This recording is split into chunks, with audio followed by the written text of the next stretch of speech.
قرآن مجید سورۃ البقرہ آیت نمبر 147 اور 148، جس میں اللہ تبارک و تعالیٰ نے ہمیں ایک تعلیم عطا فرمائی۔ آیت نمبر 147 کا تعلق تو پچھلی آیت سے ہے۔ اللہ رب العزت نے جو بھی جہاں بیٹھا ہے اور قرآن مجید کو پڑھ رہا ہے، سن رہا ہے، اس کو اللہ نے خطاب کیا کہ جو قرآن کی باتیں ہیں، قرآن کی تعلیمات ہے، قرآن مجید کے قصائص ہیں، واقعات ہیں، احکام ہیں، اوامر اور نواہی ہیں، اس میں نصیحتیں ہیں، واعظ ہے، یہ سارے کا سارا الحق من ربک۔ اللہ رب العزت کا قرآن ایسا ہے کہ جماعت کے ساتھ بھی بات ہوتی ہے، الگ الگ بھی اللہ بات کرتا ہے۔ یہاں ہے کہ تیرے رب کی طرف سے حق ہے، اے سننے والے، اے پڑھنے والے، تیرے رب کی طرف سے۔ کیا کہ بندہ قرآن پڑھتے ہوئے، ہمارے بزرگوں نے لکھا ہے کہ قرآن مجید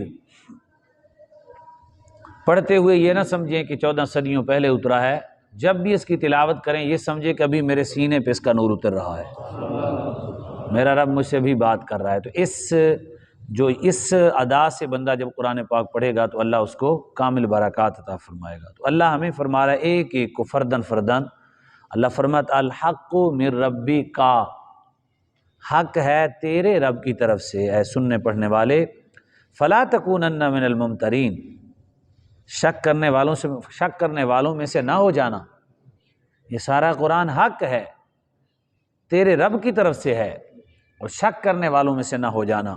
یعنی قرآن مجید کی ہر آیت جو احکام ہیں، جو اس میں مغیبات آئی ہیں، جو سابقہ قصائص آئے ہیں، وہ سارے جو کچھ قرآن پاک نے کہا وہ سچ اور برحق ہو کر رہا، اور جو باقی ہے وہ ہو کر رہے گا، لفظ بلفظ، حرف بحرف، جو اللہ رب العزت نے فرمایا۔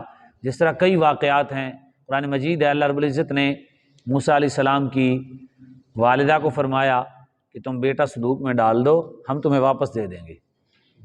قرآن مجید میں ہے یہ آیت، اس وقت الہام کیا، جو ہم وعدہ کرتے ہیں وہ سچا ہوتا ہے، تو الہام کیا، انہوں نے صندوق میں ڈالا۔ اب سوچیں ذرا، دریا نیل ہے، اس میں ڈال دینا ہے، اور موجیں ہیں اس کی، کون حفاظت کرے گا؟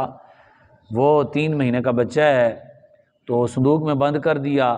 لیکن اللہ رب العزت کی شان دیکھیں کہ وہ صندوق پھر کس کے گھر میں پہنچی، پھر پلٹ کے کیسے گئے وہاں، جو اللہ کا، جب انہوں نے ہاتھ میں لیا تو اللہ نے فرمایا ہم نے جو وعدہ کیا تھا وہ سچا ہے کہ نہیں ہے؟ ہمارے رب کا وعدہ اس قدر سچا ہے، حرف بحرف، لفظ بلفظ، جو کچھ اللہ رب العزت نے فرمایا وہ سچ اور برحق ہے۔ اور اللہ رب العزت نے سارے فرعونیوں کا ارادہ تھا کہ وہ بنی اسرائیلی وہ بچہ نہیں آئے گا، وہ بچہ نہیں آئے گا۔ اتنے ہزاروں بچے شہید کر دیے، لاکھوں ماؤں کو جو ہے نا وہ درد مندانہ زندگی گزارنے پہ مجبور کر دیا۔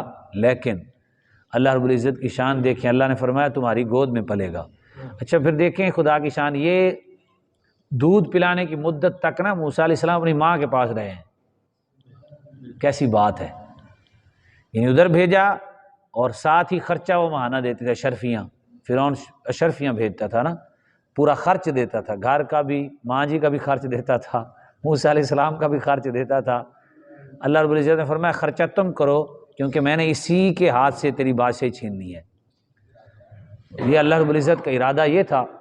تو یہ ہے ہمارے رب کے جو باتیں ہیں وہ سچی اور برحق ہیں، اور قیامت تک برحق اور سچ ہیں اور ہو کر رہیں گی۔ اس لیے الحمدللہ ہمارا یقین ہے، نمازی کو اللہ نے فرمایا جنتی، تو اس سے تو خوف زدہ ہونا چاہیے کہ ہماری نمازوں میں کمیاں ہیں، لیکن اس سے نہیں ہونا چاہیے کہ اس کے صدقے سے جنت نہیں ملے گی، کیونکہ رب کا وعدہ ہے اس کے بدلے جنت اللہ دے گا، جو نعمتیں اس نے وعدہ کی ہیں وہ دے گا۔ لیکن اس میں جو کمی ہے نا، کمی، اس سے خوف زدہ ہونا چاہیے کہ ہماری نمازوں میں کمیاں جو ہیں وہ اللہ دور فرما دے، نقائص دور فرما۔ زکوٰۃ پر جو انعام اس نے مختص کیا ہے وہ ملے گا، روزے پر جو اس نے اجر مختص کیا ہے وہ ملے گا۔ اس کائنات میں تمام اجر کے درجات ہیں، 2 اجر ایسے ہیں جن کا حساب ہی نہیں ہے، اور بہت ہوں گے جو میں نے سنا پڑھا۔ ایک اجر یہ ہے کہ بندہ جب تکلیف میں ہو صبر کرے، انما یوفی الصابرون اجرہم بغیر حساب۔ اچھا بغیر حساب ہے کیوں؟ اصل میں اس لمحے ہوتا کیا ہے؟ حالانکہ بندے کو اس لمحے شکوہ نہیں کرنا چاہیے، اگر آ گیا ہے درد تو خندہ پیشانی سے اسے گزارے، مسلمان ہے تو۔ کیوں؟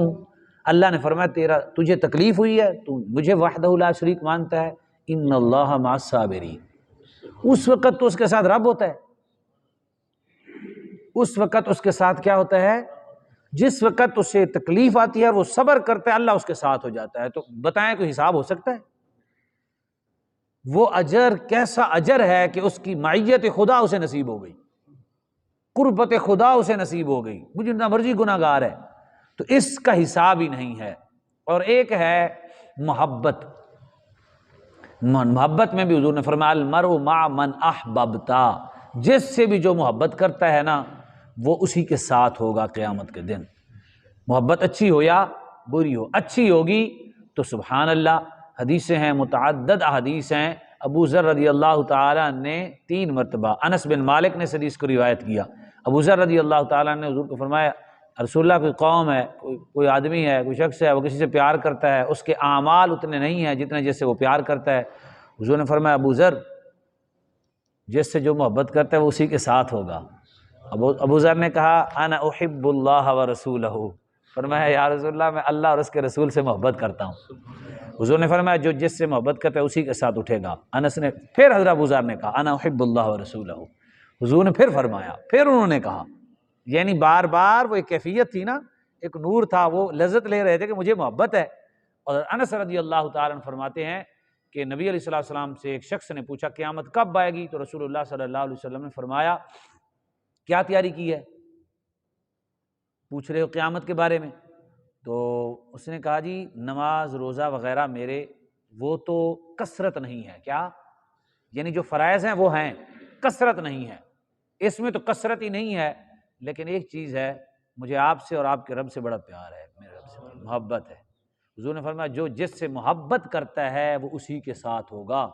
حضرت انس کہتے ہیں، بخاری شریف میں حدیث ہے، فرماتے ہیں آج تک ہم اتنا خوش نہیں ہوئے جتنا ہم حضور کے اس جملے پر خوش ہوئے تھے۔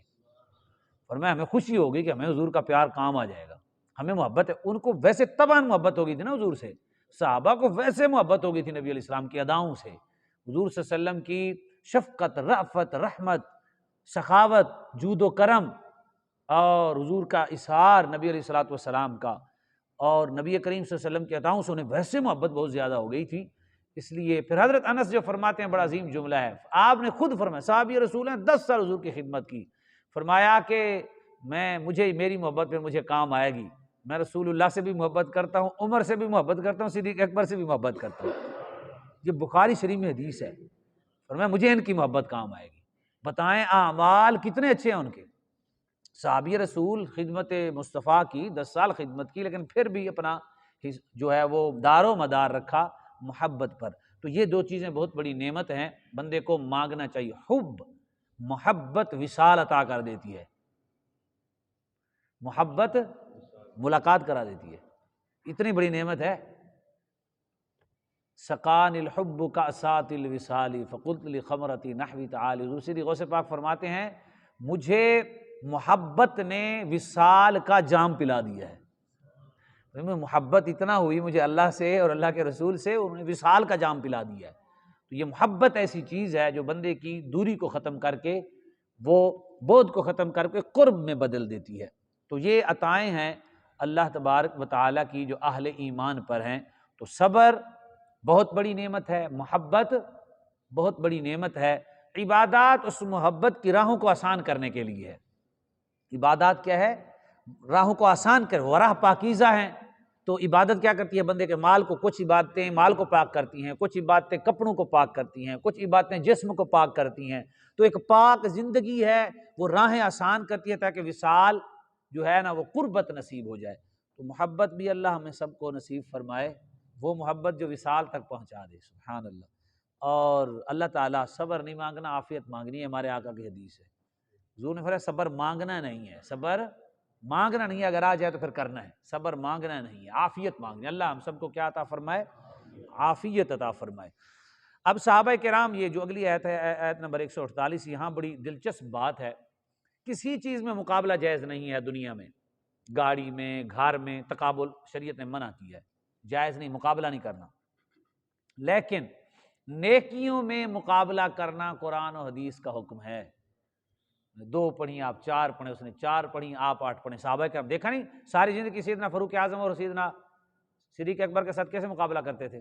سوچتے تھے یہ نیکی میں پہلے کروں گا، یہ نیکی. صحابہ کرام بیٹھتے آپس میں تو کہتے بتاؤ جی، انصار کہتے بتاؤ تمہارے پاس فلاں قاری ہے، ہمارے قبیلے میں فلاں قاری ہے، حضور نے اس کو سند دی ہے. بتاتے اچھا تمہارے میں یہ ہے تو ہمارے میں وہ شہید ہے جس کو حضور نے یہ مرتبہ دیا ہے. تم میں اگر یہ ہے تو ہم میں وہ حافظ قرآن ہے ہمارے قبیلے میں. یعنی اس پہ فخر کرتے، اس پہ فخر کرتے. اور نبی علیہ الصلوۃ والسلام نے خود اپنی امت کے ان احباب کی نیکیوں پر فخر فرمایا. حدیث ہے ارحم امتی بامتی ابو بکر واشدہم فی امر اللہ عمر واصدقہم حیاء عثمان واقداہم علی. فرمایا جتنے بھی رافت کرنے والے ہیں سب سے بڑے رحیم و شفیق صدیق اکبر ہیں. ارحم امتی ابو بکر. فرمایا پھر جتنے بھی کافروں پر سخت ہیں کفر کی وجہ سے، جتنے بھی آئیں گے فاروق اعظم جیسا نہیں ہے. حیا والے جتنے بھی ہوں گے میرے عثمان کا نمبر پہلا ہے. فرمایا اور قضا فیصلے کرنے والے جتنے بھی آئیں گے اللہ نے حضرت سیدنا علی پاک کو فیصلے کرنے میں سب سے زیادہ قوت عطا فرمائی. وافردہم زید بن ثابت.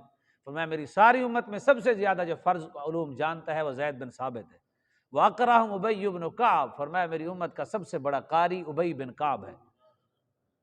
وَأَعْلَمُهُمْ بِالْحَلَالِ وَالْحَرَامِ. فرمایا حلال و حرام کے جاننے والے میری امت میں سے سب سے زیادہ جو جاننے والے ہیں وہ معاذ بن جبل ہیں. وَلِكُلِّ أُمَّةٍ أَمِينٌ وَأَمِينُ الْأُمَّةِ هَذِهِ ابو عبیدہ بن جراح. فرمایا ہر امت کا ایک امین ہوتا ہے، میری امت کا امین ابو عبیدہ بن جراح ہے. تو یہ ہمارے آقا نے خود فخر فرمایا نیکیوں پر، ان کے مقام پر حضور نے خود فخر فرمایا. نیکیوں میں مقابلہ کرنا یہ حضور کی چاہت ہے، خود اللہ کا حکم ہے. اللہ رب العزت کا حکم ہے کہ نیکیوں میں مقابلہ کرنا ہے، کوشش کرنی. اس نے کی میں اس میں کوئی معاملہ نہیں ہے. یہ امین الامت ابو عبیدہ بن جراح کیونکہ حضرت سیدنا فاروق اعظم کے زمانے میں فوج کے جرنیل رہے ہیں. تو یہ جب شام کی طرف گئے نا سیدنا فاروق اعظم، راستے میں تھی تھوڑی سی ندی، تو موزے پہنے ہوئے تھے. حضرت سیدنا فاروق اعظم نے موزے اتارے، ایک موزہ رکھ دیا ادھر اور ایک موزہ ادھر، اور اونٹ کے ساتھ چل رہے تھے. ادھر شامی قریب آ گئے. سیدنا ابو عبیدہ بن جراح رضی اللہ تعالیٰ عنہ نے سوچا یار شامی تو بڑے عیش و عشرت والے لوگ ہیں اور بڑے زرخیز زمینوں پہ رہنے والے لوگ ہیں، یہ کیا سوچیں گے ان کے امیر کو یہ بھی نہیں معلوم کہ موزے پاؤں میں ڈالتے ہیں یا کندھے پہ رکھتے ہیں. تو ہلکی سی آواز میں ابو عبیدہ بن جراح کا حضور موزے ادھر نہ رکھیں، لوگ کیا کہیں گے، آپ موزے مجھے دے دیں یا پہن لیں جیسے آپ کا دل کرے. حضرت سیدنا فاروق اعظم ایک دم لال پیلے ہو گئے. آپ نے فرمایا کہ اگر امین امت آپ نہ ہوتے، فرمایا اگر امین الامت آپ نہ ہوتے آج کے اور ہوتا میں نے اس کو کوڑے مارنے تھے. فرمایا یار ابو عبیدہ بتا، مجھ سے تو چند اونٹ نہیں رکتے تھے، میرے یہ موزے اوپر نیچے آنے سے مجھے عزت ملی ہے، مجھے تو عزت دی ہے میرے اسلام نے. فرمایا میں کیا غرض ہے موزے اوپر ہوں یا نیچے ہوں، فرمایا مجھے ان کے کوئی غرض نہیں ہے، مجھے اسلام کے ساتھ وابستگی نے عزت عطا کی ہے. میں تو وہ ابن خطاب ہوں جس کو اونٹ میں پکڑنے گیا کوئی ادھر دوڑ جائے کوئی ادھر دوڑ جائے. آج اتنی بڑی جو سلطنت ہے میری وجہ نہیں ہے، یہ اسلام کی وجہ ہے. تو یہ تھے ان کے آپس میں احترام. اور آپس میں اگر غیرت کی بات کرتے تو کتنا فرمایا حضور نے امین امت فرما دیا ہے. اور اسی طرح حضور خود نیکی کا احترام کرتے تھے.